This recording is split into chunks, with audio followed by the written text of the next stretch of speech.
Hello and welcome to That's Absurd. Please elaborate. A science podcast, not just any science podcast, the 78th most popular science podcast in Romania. Yeah! That's what I'm talking about. What up, Romania? Hey, Romania in our house. Let's go. This is a show where we take silly, weird questions from listeners that are absurd, hence that part of the title of the show. Yeah. And then we take them seriously because we're very serious. We're and we look into them. Serious. Super serious. And we try and find an answer to your question based on science or sometimes history or sometimes just vibes, but like still a real good answer. Educated vibes. I am one of your two vibers, educated vibers, Julian Huguet. And I'm the other. I feel weird saying educated viber. I don't know. It feels viber. Weird. That's an astrologer, like, Instagram on their business handle. Card, educated viber. And if they handed me that, I'd be like, ew. I love it. Don't I like love that. That's anyway, funny. This week, it's Trace's turn to answer a question. So, Trace, what's your question? My question this week comes from our poll winner on Patreon. Let's go! Thank you to our patrons. If you're not aware, if this is the first time you're listening, our patrons do get to vote occasionally for questions that we will then answer here on the show. So thank you for voting for this poll winner asked by Jill, who sent us some voicemail. Hi, I'm Jill from Green Bay, Wisconsin, and my question is, when something gets wet, why does its colors look darker? In summer when you're drinking something cold, so the cup's covered in condensation that drips all over you, and it makes your shirt look like it's covered in dark spots. Why does that happen? Is it just because water is more dense than air, or is there something else happening? And if that's really all it is, then why does it only seem to happen with absorbent materials and not things like plastic that the water sits on top of instead of soaking into? I don't know. It's why I'm asking you guys. Love your show. Bye. Jill, I love the question. I love the accent. It makes me feel at home. Condensation. I loved it. You sweet Midwestern boy. Trace, have you ever watched the seminal documentary show, I Think You Should Leave? Of course I have. Because you've made me many times. Yes. Did I make you watch the Calico Cut Pants mini documentary? I don't believe you have. Within it, where a guy who's like at work using the restroom, like kind of buttons up a little too quick, and he has some dark spots, and like somebody in the office comments on it, like the dark spots on his crotch. Yeah. And some other coworker unsolicited jumps in and he's like, he didn't have an accident. That's the style of the pants, calicocutpants.com. Now that's what I'm thinking with Jill with the shirt. Like, no, that's not. I didn't spill anything. That's calicocutShirt.com. So it's a style. I was thinking that Jill and I have this we've both done this clearly, where you have dripped all over yourself from condensation. It's totally condensation, not anything else. Not clumsy spilling, and I have a drinking problem. The funny one, not the sad one. And right. Now you want an explanation, so that someone's like, what happened there? You can be like, Jill, well, when the water hits your shirt, here's the science, which I'm about to tell you. So good. Rather than just calicocutpants.com. But you got to donate to the website so they keep it running. So you have an excuse in case you need calicocutpants.com. In case you need it. I'm going to make you watch this sketch later. I hope you know. I believe you. I have things to do. I'm going to send it to you the nanosecond we finish recording here today. You've already got it queued. I do. So, Jill, I love our listeners because they start to think about the answer to their question while they are telling us about their question, which is just the best. And it doesn't seem that absurd on its face. It's one of those things where when I first read the question, I was like, oh, that seems like it'd be obvious. Yeah, it's actually weirder and cooler than I thought.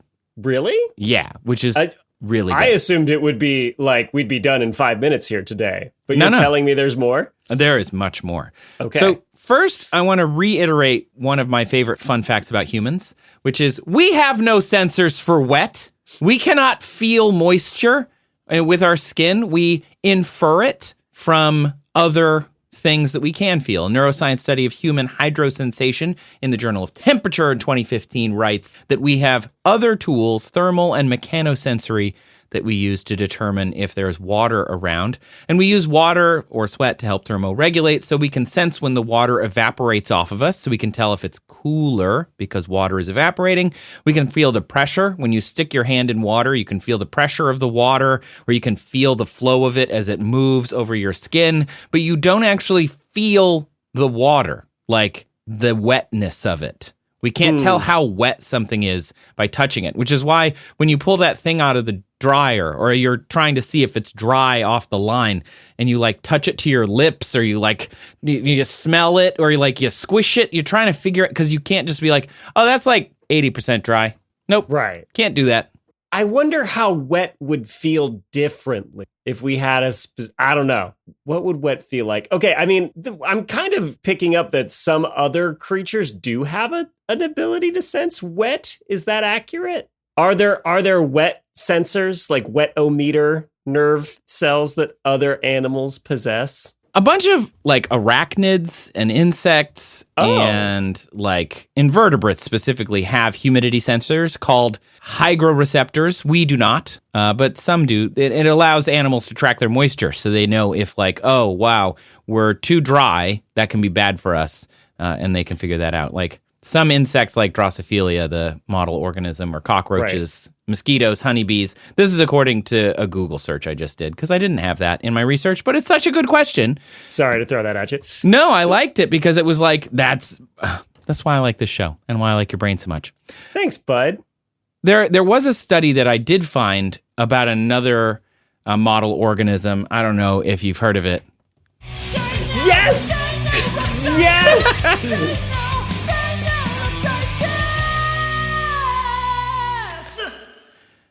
I was thinking about this song the other day. I was like, we have not busted out the Cenohebditis.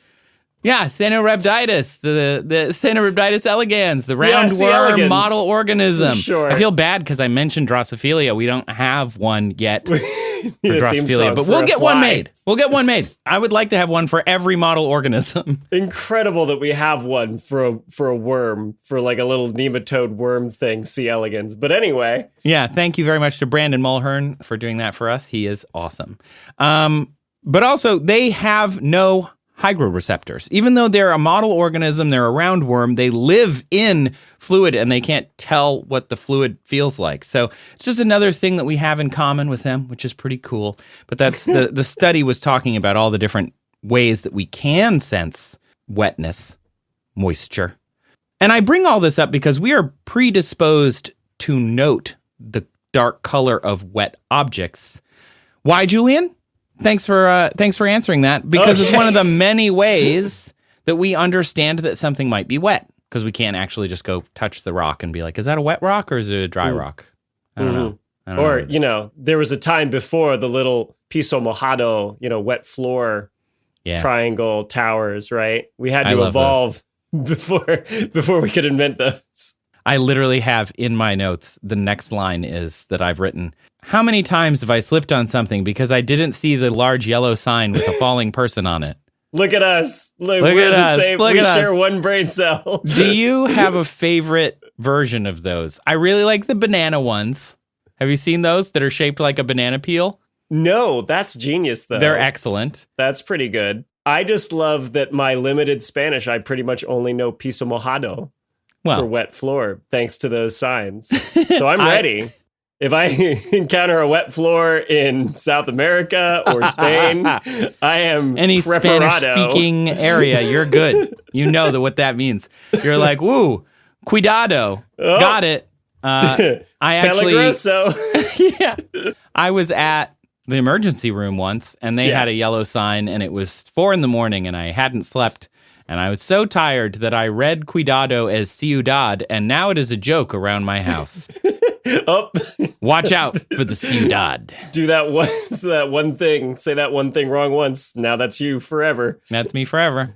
Also, the best mod of folded yellow sign is the one where the guy's falling and someone put a piece of paper on it and wrote, "This is Sparta," and it's another guy kicking the guy. Like, that one's the best. That's good. Clearly. Good homebrew All of this adaptation completely of the sign. unrelated to Jill's question.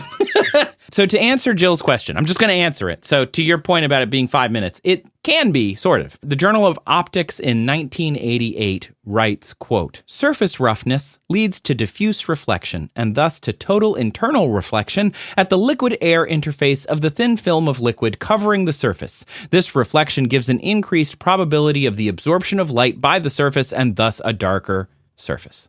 So, thanks for listening to That's Absurd. Please elaborate. We did it. we did it. We had to go watch out for slippery mojados. No, slippery pisos. Yeah, and The you can't mojado feel part's the wet. part. Piso mojados. Don't watch out for slippery mojados. That's Great what I say band name. when I'm leaving. Piso mojados. See you later, mojados. In Portuguese, it's molhado. And they use it for sauce as well. So sometimes wet my sauce. brain goes, I don't understand why the chicken is wet. Why are you saying the chicken's wet? They're like, no, it's saucy. Anyway, can you imagine if that was our show? If it was just like, here's super dense science thing. Thanks. Probably wouldn't. Yeah, I can. It probably I can see us would doing not that. have made it to the 78th most popular science podcast in Romania. It's true. We'd probably be like 79. 48th most popular science podcast in Egypt.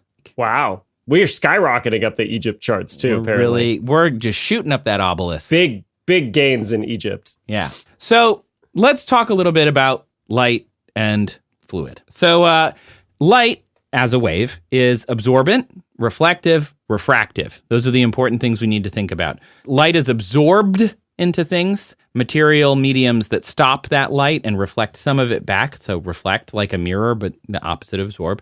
And then there's refract, which is change in direction as light changes mediums. So from air to water, if you look through the side of a glass, the straw in the glass kind of looks broken because the light has bent as it moves into the water from the air. There's also diffraction and interference. We're not talking about those in this. It's not relevant to what we're doing now, but it is cool and you should look it up. So a dry surface, like a concrete surface or an empty pool, when light hits it normally, it's dry and light is hitting it, it absorbs some, that surface, and it reflects some. The stuff it's reflecting is what we see. So we're actually not seeing what light is absorbed by the material, we're seeing what's reflected back at us. Yeah. So my shirt currently is gray with some lines on it. It's absorbing all of the other light, and yours is blue. So it's absorbing all of the other light and reflecting gray and blue.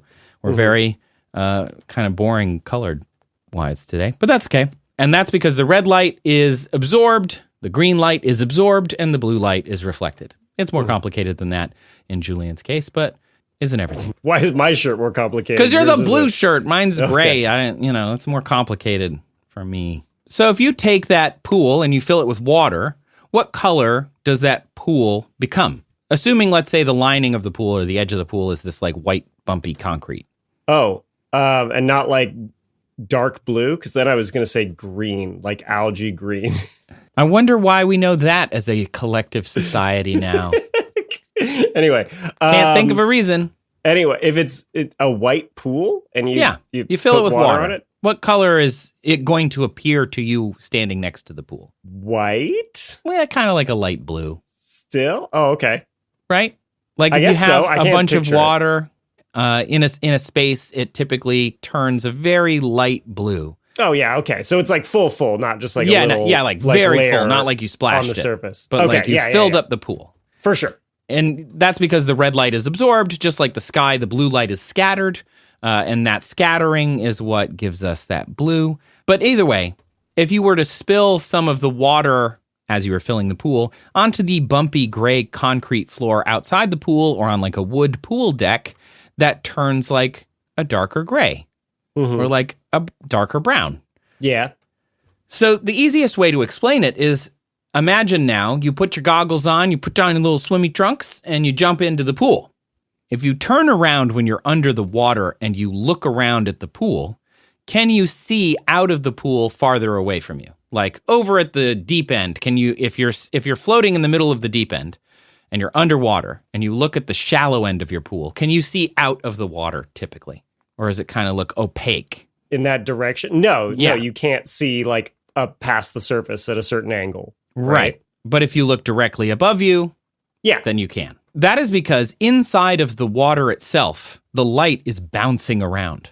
Basically, what's happening is the surface on the underside is reflective, and the white pool is also reflective. So the light that enters the pool is refracting, so it doesn't just like go down to the floor and bounce right back out the way it came. Instead, it refracts and bounces off of all the sides of the pool and the underside of the water, and then eventually finds its way back out, which is why you can see roughly above you, because there is some light going out that way that you can kind of follow. And if you take this to this logical conclusion, then when you spill the water onto that bumpy concrete or onto the wood pool deck, teak if you're a fancy boy, so the light enters the water, even if it's just a very thin layer, it refracts, bounces around inside of that, and it bending takes away some of the light energy. The shallow bending escapes the water, so it can go up at the optimal angle, but the big bending bounces and bounces and bounces, which just means less light is escaping the water toward your eyes. It kind of reminds me of like a filter that you might put on a camera that just like limits the amount of light that can get through. So just less light is bouncing out of this area of ground or shirt or calico cut pants or whatever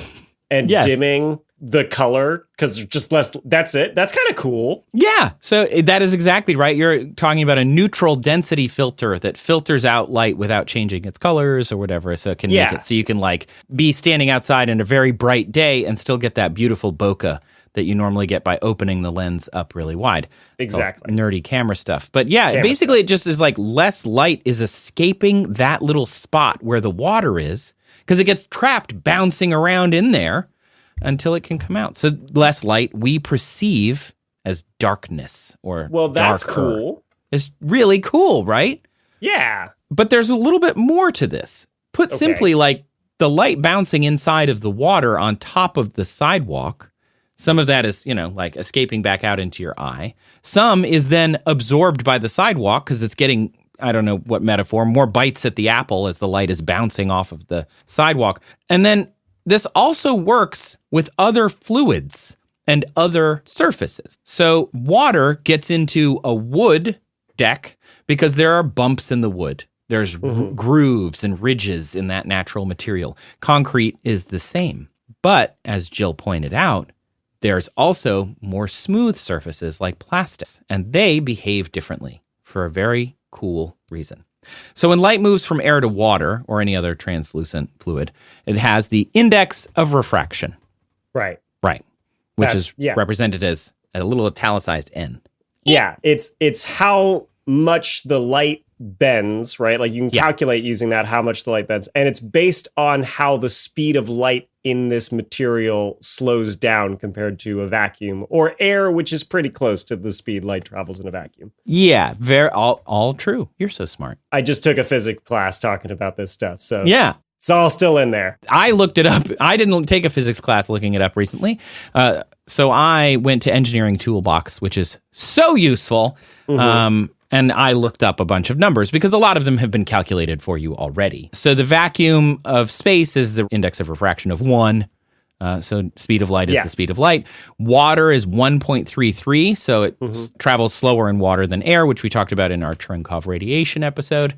And then there's pure helium, which is, ready for this?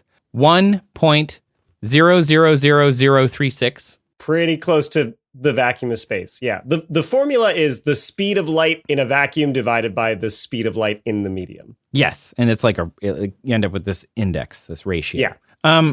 Any ideas what pure glass is? Oh, man. It's like 1.3?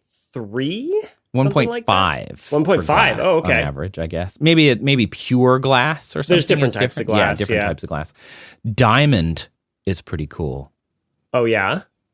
Do you know what it is offhand? Oh, it's got to be pretty high. It's pretty high. That's what gives diamonds their fire when you cut they're them, so sparkly. Right? Like so the index of refraction too, when you have like a higher index of refraction, then you get what's called a critical angle where the light hitting a surface at more than that angle will not go through the surface. It'll be internally reflected. And so we use that with diamonds, with the shape we cut diamonds into, so it'll bounce around inside the diamond and then like come out, where the jeweler wants the table and that like fire at the top. All that is to say, no, I don't know the index of refraction of a diamond. But you did the exact nerdy thing, which is, I don't know the answer, but here's another cool thing that I do know. Related things. I'm not totally ignorant of this subject. Diamond is 2.4, so wow, that's pretty really darn high. Really high. It literally travels almost 2.5 times faster in a vacuum than it does inside the diamond. That's kind of nuts. That's pretty cool, right? So engineering toolbox, I just looked up a bunch. So I'm going to read you some. Water, we know 1.33. Milk, 1.35. Close. Makes sense. There's not that much actual stuff in milk. Yeah, we there's a lot of water. It as it's us. It's like water, mostly water. Liquid hydrogen, 1.0974. Ethyl cinnamate, which is the essence of cinnamon, is 1.559. So higher than glass, a solid. These are liquid cinnamon, basically. Solids, things like ice, 1.31, regular glass, 1.5, salt, 1.52, plexiglass, 1.49, polymers like acrylic, 1.48 to 1.5, polyester is 1.5 to 1.8, and epoxy resin is 1.6. So when you think of like the polymers, some clothing, like Jill mentioned, is made of these things. And so it's not that different from water. When you drip water onto clothing, it just gets stuck in there, right?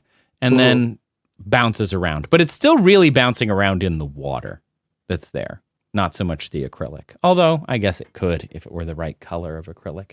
But we'll come back to that in a second. There are those things that don't change color when wet. Slippery surfaces that Jill mentioned. Steel, tile, epoxy floors, smooth plastic, those kind of things. And also glass. Like if you drip water on glass, it's not like that part of the glass gets darker. And that has to do with the smoothness of the surface. That does matter because not only is the concrete bouncing the light around inside the water, it's also rough. So there's all those little craggly things that are bouncing it in also more different directions. Surfaces that are more uniform have fewer bumps to bounce the light around on the bottom. So it still bounces off the water, but it doesn't really bounce as much in crazy directions off of the surface. So think stainless steel sinks or smooth tile, stuff like that.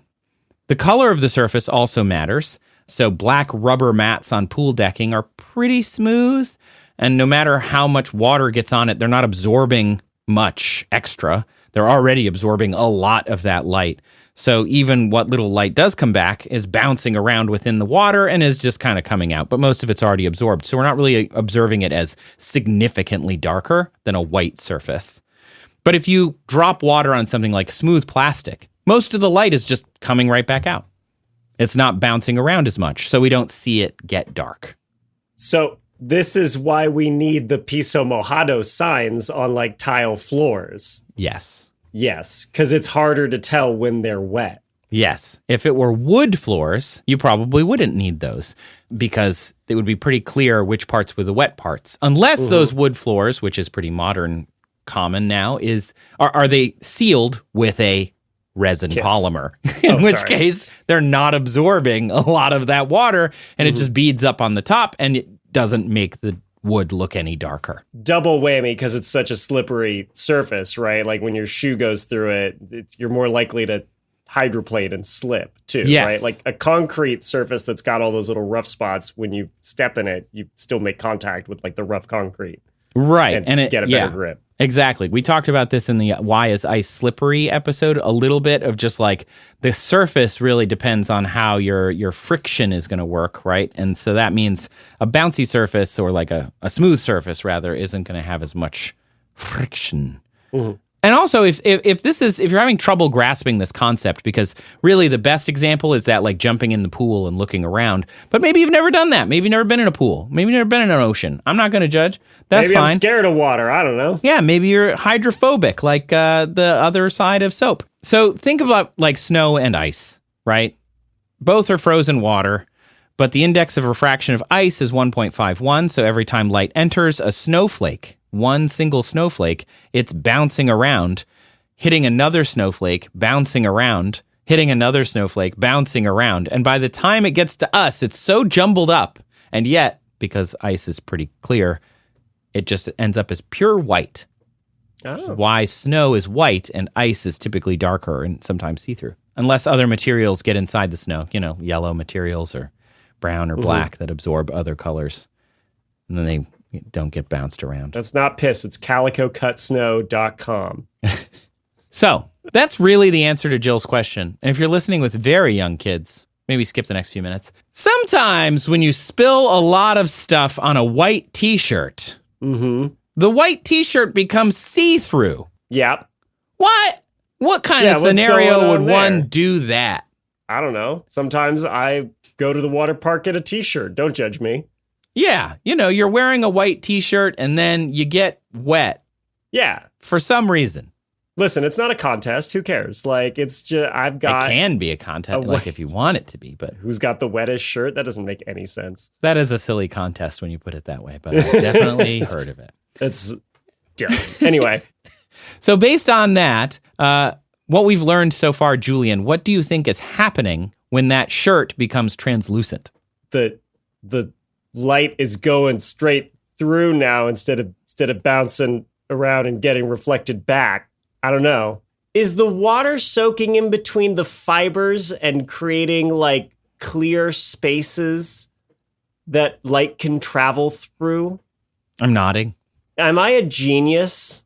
Did I just figure that out? You just figured it out. Wow, I can't tell you if you're a genius. I don't know if you work at the Apple Store, but... Or the white T-shirt wedding factory. But yes, assuming a white color, they're reflecting most all the light that hits it, right? It's a white shirt. However, the strands themselves would be opaque or maybe translucent, depending on what they're made of. Maybe enough to get that high index of refraction. But some light is getting through, which is why when you stick your head inside your shirt, you can still see it's not pitch black. So some light is still getting through the shirt normally. But if you add water, it fills in the gaps between those strands, swells the strands. And then the index of refraction is about 1.33, which is similar to water, which is less than cotton, which is about 1.5. So light just goes straighter through it rather than hitting those opaque strands and bouncing around. It goes kind of straight through the water. And then stuff under the shirt, say like skin tones, darker colors, would absorb light differently and then be pretty much just visible because it reflects back out through the shirt, which still bends it, but just a little less, which is kind of cool. It's like a lensing effect. Pretty neat. Yeah, and that's what I love about wet T-shirt competitions is the science. Shirt moistening. Competitive shirt moistening. Shirt not moistening. Not as catchy. Competitive shirt moistening. Yeah, I'm moistening this shirt now, but that's just because I'm sweaty. Yeah. I just do it for the love of the game, amateurishly. You're just practicing all the time. I'm ready. That's why coach. I can't wear white T-shirts when we record this podcast. You'll see straight through. That's funny. Well, luckily it's an audio medium, so I'm the only one subjected to the underside of your shirt. Private show, just for you, Trace. I did look up whether something could get lighter if it got wet. Because when you're Googling things, I tend to be like, okay, why is this good? Why is this bad? How does this happen? What about the opposite of that? And that would, based on what we know, pretty much be impossible. It would have to reflect more light than is hitting it, which is not really a thing that I know of. So it just gets darker because there's just less light coming back out of that spot. Absurd question, but lots to think about.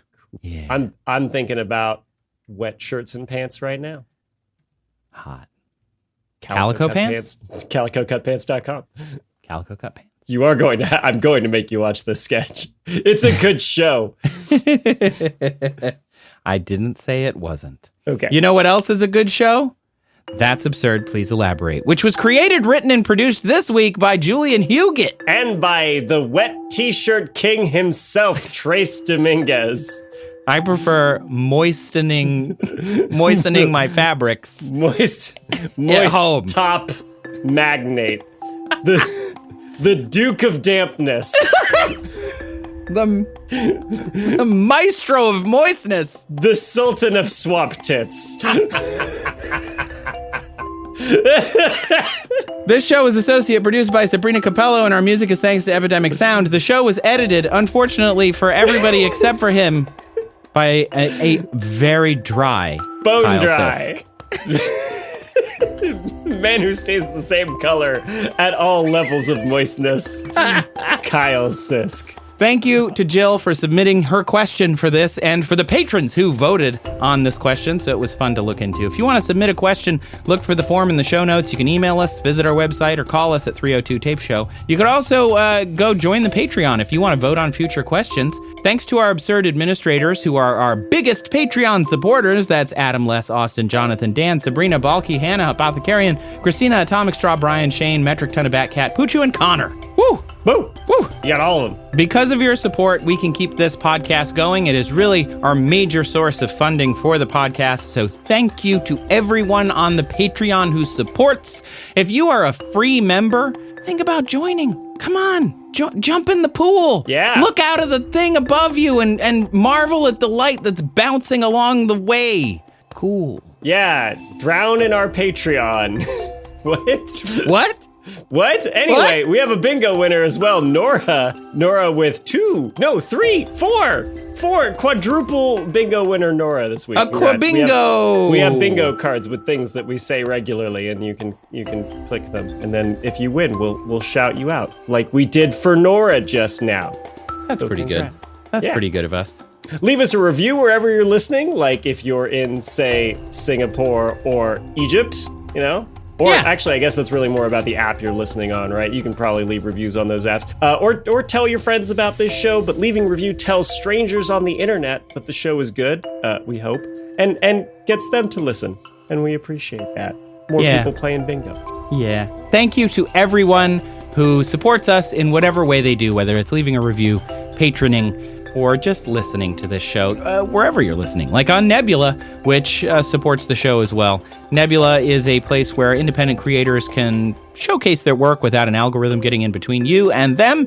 And when you watch their content on Nebula, you are supporting them directly just by watching it. So thank you so much to everyone who listens to the show on Nebula. If you want to join Nebula and try it out, you get a discount with our code. You can go down into the show notes. It's go.nebula.tv/that'sabsurdshow. Thank you to everyone, all the time, forever, everywhere. Such gratitude. But Julian, what do we say at the end of every episode? Our catchphrase.